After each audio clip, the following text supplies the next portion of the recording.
UK ने Pakistani passport holders के लिए ई वीज़ा स्टार्ट कर दिया है और ये ई वीज़ा 2026 दूसरे महीने यानी फरवरी की 25 तारीख से स्टार्ट है। अब आप वीज़ा अप्लाई करते हैं तो आपको पासपोर्ट पर स्टिकर वीज़ा नहीं मिलेगा बल्कि ई वीज़ा मिलेगा, जो कि वीज़ा आप अपनी स्क्रीन पर देख सकते हैं। पहले स्टिकर वीज़ा हुआ करता था जनवरी 2025 में और उससे पहले, लेकिन अब आपको इलेक्ट्रॉनिक वीज़ा ई वीज़ा मिला करेगा।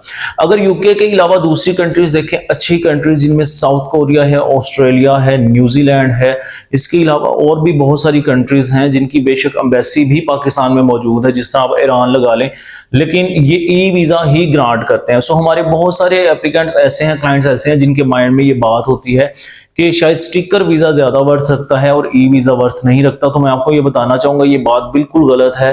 अब जो अच्छी कंट्रीज़ हैं वो भी इलेक्ट्रॉनिक वीज़ा की तरफ फॉरवर्ड हो रही हैं, क्योंकि इसमें अप्लाई करने में जो है वो फैसिलिटी आपको दी जाती है और इसमें डॉक्यूमेंट अपलोड करने में ज़्यादा आपको आसानी होती है, बजाय इसके कि आप डॉक्यूमेंट जो है वो एम्बेसी में लेकर जाएँ। सो अगर आप यूके का अप्लाई करना चाहते हैं वीज़ा, तो उसमें आपको 2-3 चीज़ों का बड़ा ध्यान रखना पड़ेगा, जो कि वीज़ा ऑफिसर बड़े ध्यान से देखते हैं। उसमें आपकी इनकम होती है, सैलरी होती है, इनके सब सैलरी ले रहे हैं किसी डिपार्टमेंट से, या आप बिजनेसमैन हैं, या आपकी टैक्स रिटर्न्स हैं, या आपकी एक्सपेंसेस हैं और आपकी सेविंग है।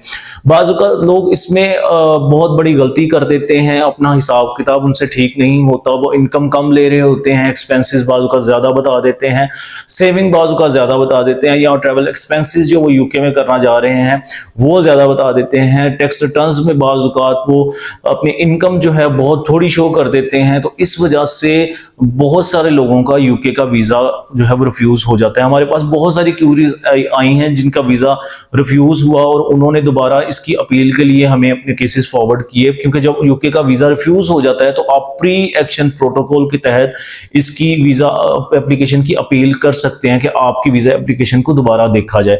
सो हमारे पास जितने भी रिफ्यूज़ल आए हैं उसमें से ज़्यादातर रिफ्यूज़ल इसी बात पर लगते हैं कि इन्होंने जो इनकम शो करवाई होती है, ये जो एक्सपेंसेस शो करवाए होते हैं, या उनकी जो आमदनी होती है, जो सेविंग होती है, वो आपस में मैच नहीं कर रही होती। इस वजह से वीज़ा ऑफिसर जो है वो इनका वीज़ा रिफ्यूज़ कर देता है। सो अगर आप हमारी एक्सपर्टीज़ लेना चाहते हैं, अगर आप चाहते हैं कि हम आपके बिहाफ पर आपका यूके वीज़ा अप्लाई करें, और बहुत सारे कंसल्टेंट ऐसे हैं जो डॉक्यूमेंट स्कैन नहीं करते और जेरी वीज़ा ड्रॉप बॉक्स में जाकर आपको उसके अलहदा से एक्सपेंसेस तकरीबन 15,000 रुपये स्कैनिंग के द्वारा देने पड़ते हैं। तो अगर आप चाहते हैं कि हम अपनी बेस्ट वीज़ा कंसल्टेंसी आपको प्रोवाइड करें, आप यूके का वीज़ा हमसे कंसल्ट कर सकते हैं अप्लाई करने के लिए। हम आपको तमाम तर सर्विसेज प्रोवाइड करेंगे और करंटली इसका प्रोसेसिंग टाइम बहुत कम है, तकरीबन 2 से 3 हफ्ते के अंदर अंदर इसका वीज़ा ग्रांट हो जाता है। जो स्टैंडर्ड वीज़ा चार्जेस हैं वो करंटली 115 पाउंड है, जो कि ऑनलाइन ही आपको फीस जमा करवानी होती है। सो अगर आप हमारी कंसल्टेंसी लेना चाहते हैं, आपको स्क्रीन पर दिए गए नंबर्स पर आप हमें सुबह 9 से लेकर शाम 5 बजे तक मंडे टू सैटरडे